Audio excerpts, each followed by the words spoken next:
नमस्कार दोस्तों, आज हम आपको एक ऐसी कहानी सुनाने वाले हैं जिनमें आप जानेंगे कि मनुष्य को कम बोलने की आदत क्यों डालनी चाहिए। तो आइए कहानी की शुरुआत करते हैं। हरीश की एक पत्नी थी जो बहुत बोलती थी और वह उसके ज्यादा बोलने से बहुत परेशान था। हरीश को पता चला कि जंगल में एक महात्मा आए हुए हैं। वह अपनी पत्नी को उनके पास लेकर जाता है और कहता है कि मुनिवर, कृपा करके आप इसे समझाइए, ये बहुत बोलती है। मेरे माना करने के बाद भी इसका दिन भर इसका मुंह चलता ही रहता है। मैं इसे कितना समझता हूं कि कम बोला कर चुप रहना सीख, लेकिन नहीं, और हर बार इसकी वजह से लड़ाई होती है। महात्मा मुस्कुराए और बोले, मैं तुम्हें इस बात को एक कहानी की मदद से समझता हूं। मेरा गुरु का एक शिष्य था जो बहुत बोलता था। वह हर समय इधर उधर की बातें करता था और कभी शांत नहीं रहता था। जब वह दान लेने के लिए जाता तो हर घर से एक नई कहानी लेकर आता और आश्रम के दूसरे शिष्यों को सुनाता, और एक शिष्य की दूसरे से बुराई करता, चुगली और दूसरों के सामने अच्छा बनने का प्रयास करता और खुद के मुंह की तारीफ करता रहता, और हमेशा खुद को गुरु के सामने सबसे बुद्धिमान और उत्तम साबित करने का प्रयास करता। वह खुद को सभी शिष्य से बढ़ा मानता था। उसका कहना था कि मैं एक अमीर घर का बालक, अगर मैं चाहता तो एक आरामदायक और सुविधाओं से भरा जीवन जी सकता, लेकिन मैं वह सब छोड़कर यहां आ गया क्योंकि मुझे खोज करना, खुद को जानना है, जीवन को जानना है। एक दिन गुरु ने आश्रम के सभी शिष्यों को बुलाकर कहा, आप सभी को अगले 1 महीने के लिए कोई ना कोई संकल्प लेना होगा। इससे आपकी संकल्प शक्ति मजबूत होगी और आप में आत्मशक्ति का संचार होगा। आप सभी अपने सामर्थ्य के अनुसार कोई भी संकल्प ले सकते हैं, और यदि 1 महीने से पूर्व आप में से जिसका भी संकल्प टूट जाएगा तो वह अपनी पुरानी दिनचर्या में वापस आ सकता है। सभी शिष्यों ने अपनी शक्ति के अनुसार संकल्प लिए और गुरु को अपने संकल्प के बारे में बताकर वहां से चले गए। लेकिन वह शिष्य जो खुद सबसे अलग दिखाना चाहता था, वह सीधे गुरु की कुटिया में पहुंच गया और बोला, मैं कोई छोटा मोटा संकल्प नहीं लेना चाहता, बल्कि खुद की ही जैसे एक और महान संकल्प लेना चाहता हूं। कृपया आप ही बताएं मुझे क्या संकल्प लेना चाहिए। उसकी यह बात सुनकर गुरु मुस्कुराए, बोले, क्या तुम मेरे द्वारा दिए संकल्प को पूरा कर पाओगे? क्या तुम्हारे लिए उसे पूरा करना संभव होगा? शायद नहीं, वह तुम्हारे लिए संभव नहीं, तुम उसे पूरा नहीं कर पाओगे, इसीलिए तुम खुद ही कोई संकल्प ढूंढो।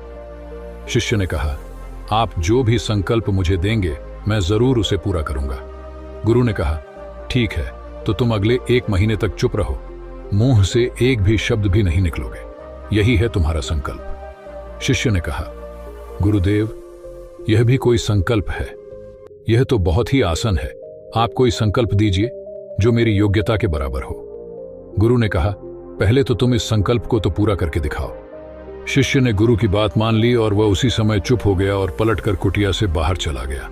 उसे चुप रहना बहुत आसान लग रहा था। उसने एक दिन तो जैसे तैसे चुप रहकर काट लिया, लेकिन दूसरे दिन से उसके मन मैं ना बोलने का बोझ बढ़ाने लगा, और तीसरे दिन उसे भारीपन महसूस होने लगा, और चौथे दिन उसके अंदर एक अजीब सी बेचैनी होने लगी, क्योंकि आसपास आश्रम के सभी शिष्य एक दूसरे से बातें कर रहे थे।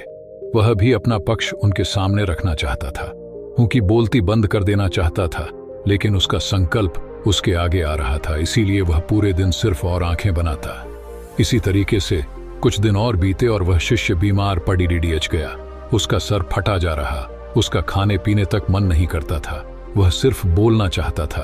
वह गुरु के पास गया और उनके सामने बैठकर लिखकर उन्हें बताया, गुरुदेव, मैं बोलना चाहता हूं, बिना बोले मुझे सांस नहीं आ रही है, मेरा दम घुटता जा रहा है, मैं अंदर ही अंदर पागल हुआ जा रहा हूं, मैं क्या करूं? संकल्प तोड़ दूं क्या? यह सुनकर गुरु मुस्कुराए और बोले, मैं संकल्प के लिए नहीं बोलता, लेकिन जो अपने संकल्प को पूरा कर लेते हैं वह अपनी आंतरिक शक्ति को बढ़ाते हैं, और जो अपनी आंतरिक शक्ति को बढ़ा लेते हैं वह समाज और जागृति की राह पर आगे बढ़ जाते हैं। संकल्प का लेना भी तुम्हारे हाथ में था और इसे तोड़ना भी तुम्हारे हाथ में है। तुम्हारे बहुत से भाई अपने संकल्प को तोड़कर अपनी पुरानी दिनचर्या पर वापस आ चुके हैं। अगर तुमसे नहीं हो पा रहा तो तुम भी संकल्प तोड़कर अपनी पुरानी दिनचर्या पर वापस जा सकते हो। लेकिन याद रहे, अगर आज तुम इस छोटे से संकल्प को नहीं संभाल पा रहे तो तुम अपनी बाकी की पूरी जिंदगी को कैसे संभाल सकोगे? बाकी फैसला पूरी तरह से तुम्हारे हाथों में है। गुरु की यह बात उसे शिष्य के दिल में चोट कर गए। वो बिना कुछ बोले वहां से वापस चला गया और खुद को अपनी कुटिया में बंद कर वह केवल अपने जरूरी कामों के लिए ही कुटिया से बाहर निकलता। बाकी सारे समय कुटिया के अंदर ही बैठा रहा। 15 दिन बीत चुके थे और आश्रम के लगभग सभी शिष्यों का संकल्प अब तक टूट चुका था, लेकिन उसका संकल्प अभी भी जारी था। संकल्प लेने के बाद से अब तक उसने एक शब्द भी नहीं बोला। सारा आश्रम हैरान था कि इतना बोलने वाला इंसान चुप कैसे है। 15 दिन बीतने के बाद वह दोबारा अपने गुरु के पास गया और लिखकर बताया, गुरुदेव, मैं बाहर से तो चुप हूँ, लेकिन मेरे भीतर बहुत सी आवाज़ है, बहुत सी चीख पुकार और शिकायतें हैं। मैं अंदर ही अंदर बात करता रहता हूँ। मेरा मन तरह तरह के प्रश्न पूछता है। मैं बाहर से जितना शोर, भीतर से उतने ही शोर शराबे से भरा हूँ। क्या इस तरह संकल्प अभी भी है? गुरु ने कहा, हाँ, तुम्हारा संकल्प अभी भी जारी है, लेकिन जब तक लोगों की यह आवाज़ तुम्हारे कानों में पड़ती रही, तुम्हारा मन बोलना रहेगा, क्योंकि इसे तो आदत है। तुम भले ही बाहर से चुप रहो, लेकिन तुम अंदर ही अंदर बोलते रहोगे। तुम्हें इन बातों से, इन आवाजों से दूर जाना चाहिए। शिष्य गुरु को प्रणाम कर वहां से चला जाता है और सुबह होते ही अपनी कुटिया को छोड़ जंगल की तरफ चला जाता है। कई दिन बीत जाते हैं। संकल्प का समय भी पूरा हो जाता है, लेकिन शिष्य लौट कर नहीं आया। आश्रम में सभी को डर था कि कहीं जंगली जानवर ने उसे खा न लिया हो। इस बीच ढूंढने की बहुत कोशिश की गई, लेकिन वह कहीं नहीं मिला। गुरु भाइयों ने मान लिया था कि जंगली जानवरों ने उसे अपना शिकार बना लिया है, लेकिन गुरु को ऐसा नहीं लग रहा था। एक दिन आश्रम का एक अन्य शिष्य गुरु के पास आया और बोला, गुरुदेव, हमारे उसे अधिक बोलने वाले भाई के साथ क्या हुआ होगा? क्या जानवर उसे मार दिया होगा? गुरु ने कहा, हो सकता है कि जानवरों ने उसे अपना शिकार बना लिया हो, लेकिन उसके न लौटने की एक दूसरी वजह भी हो सकती है। शायद उसे वह मिल गया है जिसके लिए वह गया था। फिर शिष्य ने पूछा, गुरु, इतना हानिकारक होता है? गुरु ने बोला, इंसान के जीवन के बहुत सारे दुखों में से एक दुख भी कि वह कभी चुप नहीं रह सकता।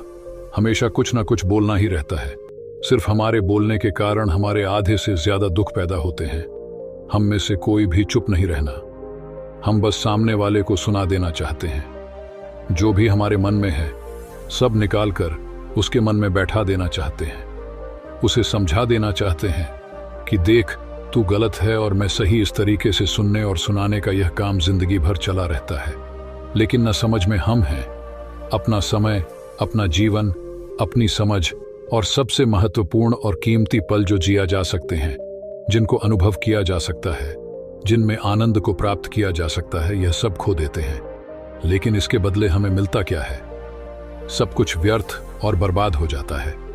शिष्य ने पूछा, तो फिर इसका समाधान क्या है? गुरु ने कहा, पूरी जागरूकता के साथ अपने विचारों को देखना, यही एकमात्र तरीका है। शारीरिक मानसिक समस्याओं का वर्तमान में रहकर चिंतन करना, पूरी जागरूकता के साथ अपना काम करना जिंदगी में चमत्कारिक बदलाव ला देता है। उसके बाद वह शिष्य गुरु से अपने प्रश्नों का उत्तर पाकर उनको प्रणाम करके वहां से चला गया। 3 महीने का समय बीत चुका था, लेकिन उसकी कोई खबर नहीं। अब तक तो सभी गुरु भाइयों ने भी उसके वापस लौटने की उम्मीद छोड़ दी थी। लेकिन एक दिन वह आश्रम लौट आता है, लेकिन वह जहां से गया था वह कुछ और ही बनकर वापस आया था। उसके अंदर एक गजब का बदलाव महसूस किया जा सकता था। उसके चेहरे पर एक गजब का ठहराव और आंखों में बनी शांति थी। आश्रम में आते ही सभी गुरु भाइयों ने उसे चारों तरफ से घेर लिया और बातें करने लग गए। वह भी अपने गुरु भाइयों से बातें करने लगा। उससे बात करने वाले सभी ने यह अनुभव किया कि अब वह पहले जैसा उतावला और बातूनी नहीं रहा। उसके मुंह से एक एक शब्द बहुत ही सुलझे हुए और मधुरता के साथ निकल रहे थे। थोड़ी देर तक गुरु भाइयों से बात करने के बाद वह सीधा गुरु की तरफ चला गया। उसने गुरु के चरण छुए और कहा, गुरुदेव, क्या मैं अब भी मौन हूं? क्या अब भी मेरा संकल्प जारी है? गुरु ने कुछ देर तक शिष्य की आंखों में बड़े ध्यान से देखा और कहा, हां, तुम अब भी मौन हो। तुम्हारे मुंह से एक भी शब्द निकल नहीं रहा और तुम्हारा संकल्प अभी भी जारी है। शिष्य ने कहा, गुरुदेव, जब मैं आश्रम से गया तो मैं मुंह से तो चुप था, लेकिन मेरे अंदर बहुत सी आवाजें थीं। मन में बहुत से प्रश्न थे और वह बंद नहीं हो रहे थे। तो मैं जंगल में चला गया इस उम्मीद से कि वहां मुझे शांति मिलेगी और मेरे मन की बकबक कम हो जाएगी। लेकिन मैं जितना एकांत में जाता गया, मेरे अंदर की आवाज उतनी ही तेज होती गई। मेरे भीतर की पुरानी से पुरानी आवाज मुझे सुनाई देने लगी। तब जाकर मैंने महसूस किया कि मैं कितना गलत कर रहा था। जब मैं अपने परिवार वालों, दोस्तों को और गुरु भाइयों को बुरा भला कहता था तो उस समय मुझे लगता था कि मैं सही कह रहा हूं। जब मैं गुरु भाइयों की एक दूसरे से चुगली करता था और उनका मजाक बना था, तब भी मुझे यही लगता था कि मैं उनसे बेहतर हूं और मैं सही कर रहा हूं। लेकिन उस दिन मैंने पहली बार महसूस किया कि मैं कितना गलत बोलता था। काफी दिनों तक यह आवाजें, यह शिकायतें मेरे अंदर चलती रहीं, लेकिन धीरे धीरे करके एक दिन ये सारी आवाजें मेरे अंदर से समाप्त हो गईं। अब मैं भीतर से भी मौन हो गई। उस घने जंगल में बाहर से कोई बोलने वाला नहीं था और भीतर कोई आवाज बची ही नहीं थी। और मैं उस दिन पहले ही बार कम बोलने का सही अर्थ समझा। मेरे चारों तरफ बहुत शांति थी। हालांकि अभी भी कुछ आवाज आ रही थी जो पहले भी आई थी, लेकिन मैं उन्हें सुन नहीं पाता था। पर अब वह सभी आवाज मुझे स्पष्ट रूप से सुनाई दे रही थी। हवा के चलने की आवाज, चिड़ियों के चहकने की आवाज और पानी के बहने की आवाज, ये सभी आवाजें मैंने पहली बार पूरे होशपूर्वक सुनी। अपने चारों तरफ इतनी शांति मैंने पहले कभी महसूस नहीं की थी। तो इस शांति को भंग करने के लिए मैंने पहली बार अपने मुंह से कोई शब्द निकाला। मैं चिल्लाया, हे ईश्वर, यह कैसी शांति है? सभी कुछ इतना शांत क्यों है? ऐसा क्या हो गया? लेकिन मेरे चिल्लाने के बाद भी शांति भंग नहीं हुई। सब कुछ पहले जितना ही शांत था, बाहर भी और भीतर भी है। गुरुदेव, मैंने अपने गुरु भाइयों से बात की, मैंने आपसे बात की। मैं बोल रहा हूं, मैं चल रहा हूं, मैं सब कुछ देख रहा हूं, लेकिन मैं अपने भीतर एकदम एकांत में हूं। तब भी भीतर से अकेला एकांत में होता हूं। जब मैं खुद में भी शोर करना चाहता हूं, तब भी एकांत में ही होता हूं। अब सब दिखाई पड़ने लगा है, सब सुनाई पड़ने लगा है। गुरु ने कहा, जब तक हम बाहर की तरफ बोलते रहेंगे, भीतर अशांति ही रहेगी। लेकिन जिस दिन हम भीतर की तरफ मुड़ जाएंगे, तब हमारे मुंह से कुछ भी निकलेगा, हम शांत ही रहेंगे। दुनिया में जितनी भी बुराइयां हैं, ज्यादातर हमारे बोलने से ही उत्पन्न होती है, क्योंकि हम चुप रहना नहीं चाहते। हमें जितनी जरूर है उससे कहानी ज्यादा बोलते हैं। हम सामने वाले को सुनना नहीं चाहते, बल्कि उसकी बोलती बंद कर देना चाहते हैं। उसे समझा देना चाहते हैं कि मैं कौन हूं, मैं क्या कर सकता हूं, और यही हमारी जिंदगी का मकसद बनकर रह जाता है। हमारी ऊर्जा व्यर्थ बोलने में बर्बाद होती है। ऐसे ही समाज में लोगों का जीवन दुखों से भर जाता है, जो हमेशा एक दूसरे को सुनाने में लगे रहते हैं। कभी एक दूसरे को सुनना नहीं चाहते, समझना नहीं चाहते, और चुप रहना तो उन्होंने कभी सीखा ही नहीं, क्योंकि चुप रहना उन्हें छोटा महसूस करवाता है। दुनिया की सभी लड़ाई का कारण हमारा बोलना ही है, इसलिए हम सिर्फ उतना ही बोलना चाहिए जितना जरूरी हो, क्योंकि व्यर्थ का बोलना ऊर्जा को नष्ट करना है, और यह बोलना ही हमें कभी अपने भीतर की ओर लौटने नहीं देता, क्योंकि यह हमें बाहर की ओर खींच कर रख देता है। लेकिन अगर अपने भीतर के संसार की ओर मोड़ना है, तो इस मुंह को बंद ही रखना चाहिए। इसीलिए जितने भी बुद्ध हुए, आत्मज्ञानी हुए, वह सभी एकांत की ओर भागे, ताकि उन्हें ज्यादा ना बोलना पड़े, ज्यादा सुनना पड़े। वह एकांत में रहे और शांत रहे, इसीलिए आसानी से भीतर की यात्रा कर पाए। लेकिन अगर कोई चाहे तो इस संसार में रहकर भी एकांत में रह सकता है, शांत रह सकता है।